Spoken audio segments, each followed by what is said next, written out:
अनेक गुन्हे झालेले आपण पाहिले, परंतु त्यानंतर माननीय मुख्यमंत्र्यांनी जे निर्देश दिले त्यातले गुन्हेगार कोणीही वाचले नाहीत। त्यांच्यावरती ताबडतोब कारवाई झाली, अटक झाले, मोकोका सारखे कायदे त्या अंतर्गत त्यांच्यावरती कारवाई झाली। त्यामुळे या शहरातल्या कुठल्याही गुन्हेगाराला कुठल्याही प्रकारची सूट दिली जात नाही, त्याला शिक्षाच होते, त्याला कुठल्याही पद्धतीचे एक्सक्यूज नाही, हे मुख्यमंत्री आणि या शहरातल्या पोलिसांनी सांगितले। सरदार वल्लभभाई पटेलांची 150वी जयंतीचं वर्ष आहे आणि त्या निमित्तानं देशभरामध्ये अनेक वेगवेगळे कार्यक्रम होत आहेत। माननीय मोदीजींनी हा दिवस राष्ट्रीय एकता दिवस म्हणून अगोदरच जाहीर केला आणि या निमित्तानं देशभरामध्ये अनेक कार्यक्रम होत असताना राष्ट्रीय एकता दौडची सुद्धा संकल्पना पुढे आली आणि माननीय मोदीजींनी सांगितल्यानंतर संपूर्ण देशभरामध्ये क्रीडा क्षेत्राशी संबंधित सुद्धा अनेक कार्यक्रम व्हायला लागले। तर या 150व्या जयंतीचा औचित्य साधत पुण्यामध्ये जो आमचा खासदार क्रीडा महोत्सव होतोय, ज्याच्यामध्ये 37 खेळ, त्याचंही उद्घाटन आज झालं। जवळजवळ 14 दिवस या शहरात 37 वेगवेगळ्या सगळे ऑलिम्पिक असतील, त्यातला समावेश असलेले सगळ्या खेळांच्या स्पर्धा या पुढच्या 14 दिवस पुण्यामध्ये होत आहेत। आजची मॅरेथॉन ही त्यातलाच एक भाग होता। जवळपास 21,000 रनर्स धावपटूंनी याच्यामध्ये सहभाग नोंदवला होता आणि एकूण हे 37 खेळ आणि आजची मॅरेथॉन जर पाहिली तर जवळजवळ 40,000पेक्षा अधिक खेळाडू आमच्या या खासदार क्रीडा महोत्सवामध्ये सहभागी होत आहेत। माननीय मोदीजी जेव्हा म्हणतात की 140 कोटी जनतेच्या साक्षीनं आपण सगळ्यांनी विकसित भारताचा संकल्प केलाय, त्यासोबतच यालाच अनुसरून फिट इंडिया ही संकल्पनाही पुढे आली। केवळ विकासाच्या दृष्टीनं आपण पुढे जाणार नाही, तर हा देश तंदुरुस्त झाला पाहिजे, हा देश फिट झाला पाहिजे, इथला युवा सक्षम झाला पाहिजे, तो शक्तिशाली झाला पाहिजे आणि म्हणून फिट इंडिया मूवमेंट सुरू झाली आणि त्यातूनच खासदार क्रीडा महोत्सवाचा सुद्धा जन्म झाला। देशामध्ये अनेक ठिकाणी असे महोत्सव होत आहेत। मला आनंद वाटतो की पुण्यासारख्या शहराचं जेव्हा मी प्रतिनिधित्व करतो, माझ्या पुण्यानं या देशाला, या राज्याला अनेक राष्ट्रीय आंतरराष्ट्रीय खेळाडू दिले, ऑलिम्पियन्स दिले, एशियन गेम्स मधले विजेते, पदक विजेते दिले, राष्ट्रकुल विजेते दिले, नॅशनल गेम्सला असे असंख्य खेळाडू जे अर्जुन अवॉर्डी आहेत, छत्रपती अवॉर्डी आहेत, ध्यानचंद पुरस्कार विजेते आहेत, असे असंख्य खेळाडू या पुण्याने राज्याला आणि देशाला दिले आणि म्हणून हा महोत्सव साजरा करत असताना आज आपण पाहिलं उद्घाटनाला अंजली भागवत सहित, शकुंतला खटावरकर सहित, शांताराम जाधव असे अनेक पुण्यातले खेळाडू, मनोज पिंगळे जे ऑलिम्पियन आहेत, आज अंजली भागवत ज्यांना खेलरत्न पुरस्कार आहे, हे पुण्याचे अभिमान आहेत। ही सगळी आज त्यांच्या शुभ हस्ते खासदार क्रीडा महोत्सवाचं आज उद्घाटन झालं। मला आनंद वाटतो की या पुण्याची एक क्रीडा संस्कृती आहे, ती सुद्धा या निमित्तानं आम्हाला समृद्ध करता येईल।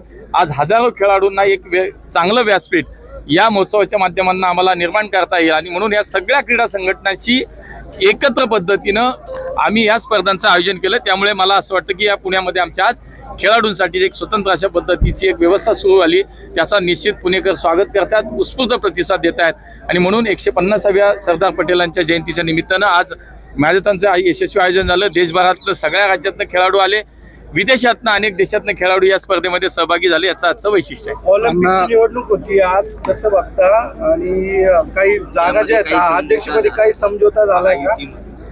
नाही, याच्यामध्ये आज संध्याकाळी हे सगळं स्पष्ट होईल, पण एक नक्की आहे की याच्यामध्ये कुठल्याही राजकीय पद्धतीनं ऑलिम्पिक असोसिएशनच्या निवडणुकीकडे पाहू नये। अजितदादा असतील, मी असेल, बाकी आमचे सगळे त्याच्यामध्ये असलेले क्रीडा संघटनेचे प्रतिनिधी असतील, माननीय देवेंद्रजींनी याच्यामध्ये पुढाकार घेतला आणि याच्यामध्ये अजितदादा, आम्ही सगळ्यांनी बसून काल हा निर्णय केला की ही निवडणूक ही बिनविरोध करायची आहे, कुठलीही निवडणूक होणार नाही। संध्याकाळी 4 वाजताच मुंबईमध्ये जनरल बॉडी होईल आणि त्याच्यामध्ये अधिकृत या विषयाची घोषणा होईल। आता कोण काय पद काय ह्याला संध्याकाळपर्यंत वाट पाहावी लागेल, पण तुम्हाला ते संध्याकाळी सगळं स्पष्ट होईल। पण आता एक नक्की की निवडणूक होणार नाही, आम्ही सगळ्यांनी एकत्र बसून याच्यामध्ये मार्ग काढलेला आहे आणि म्हणून आजची निवडणूक न होता बिनविरोध पद्धतीनं या महाराष्ट्र राज्य ऑलिम्पिक संघटनेचे पदाधिकारी जे नियुक्त केले जातील ते संध्याकाळी 4च्या सर्वसाधारण सभेमध्ये नक्की होईल। काय साधारणतः किती जागा काय असं काय? नाही, तेच मी म्हटलं की चर्चा कालही चालू आहेत, आजही चर्चा होतील आणि संध्याकाळी त्याच्यावरती शिक्कामोर्तब होईल। 100% समझोता झाला, एकत्रच आम्ही सगळा आजचा जो काही निवडणुकीचा कार्यक्रम होणार नाही. आम्ही नियुक्तीने आणि एकमतानं सगळ्या मिळणार. शिरगावकरांवरती एवढे आरोप केले गेले, त्यांच्या संदर्भात काय निर्णय झालाय? आज मी तेच सांगितलं की कालही चर्चा आली, आजही होईल. आत्ता निवडणूक होणार नाही. एकमतानं या महाराष्ट्र राज्य ऑलिम्पिक संघटनेची कार्यकारिणी होईल, पदाधिकारी जाहीर होतील. धन्यवाद. काही खेळाडू म्हणाले तुम्ही ऑलिम्पिक वर जाणार आहे, काय या तोच विषय. नंतर जाणार आहे का? नाही, हाच विषय आहे. अध्यक्ष कधी होणार आहेत अण्णा? आज डिक्लेअर होईल ना 4 वाजता. शिरगावकर संदर्भातला पाठपुरावा सुरू सगळं संध्याकाळी कळेल. निम्माचं फॉर्म्युला आहे का सगळं? मी तेच म्हणलं की थोडासा वेळ द्या. संध्याकाळी मुंबईमध्ये हे झाल्यानंतर पत्रकार परिषद होईल. संयुक्त पत्रकार परिषद अजितदादा आणि मी स्वतः एकत्र पत्रकार परिषद घेणार आहे. त्याच्यामध्ये सगळे आपल्याला माहिती मिळेल.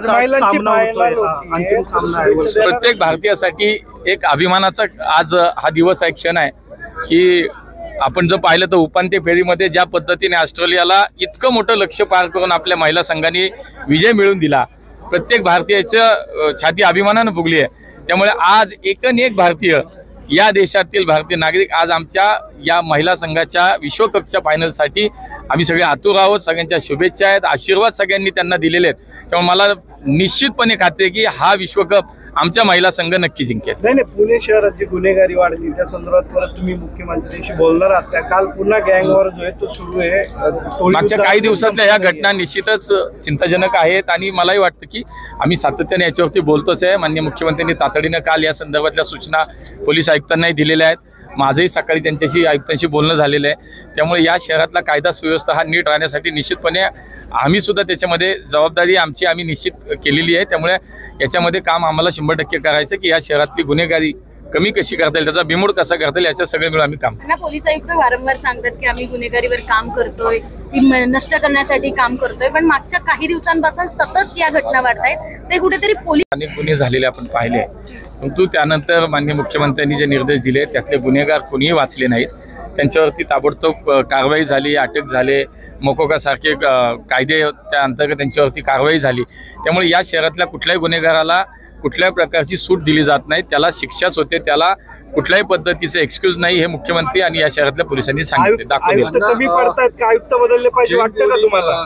नाही झाला आता तो विषय. आयुक्त बदलले पाहिजे वाटतं का? नाही, मला असं वाटतं प्रत्येक पुण्यातल्या माझ्या जैन बांधवांसाठी तो खूप आनंदाचा विषय आहे की आज ती जागा परत एकदा आली. ती आली म्हणजे ती ट्रस्टिंग डे परत गेली, व्यवहार रद्द झाला. तर त्याच्यामुळे ज्या ज्या अपेक्षा आमच्यासारख्या लोकप्रतिनिधी समाजाने व्यक्त केल्या होत्या त्या आम्ही पूर्ण केल्या. धन्यवाद. सुरू होणार आहे. सांगितलं ना आता नाही. आयुक्त बदलले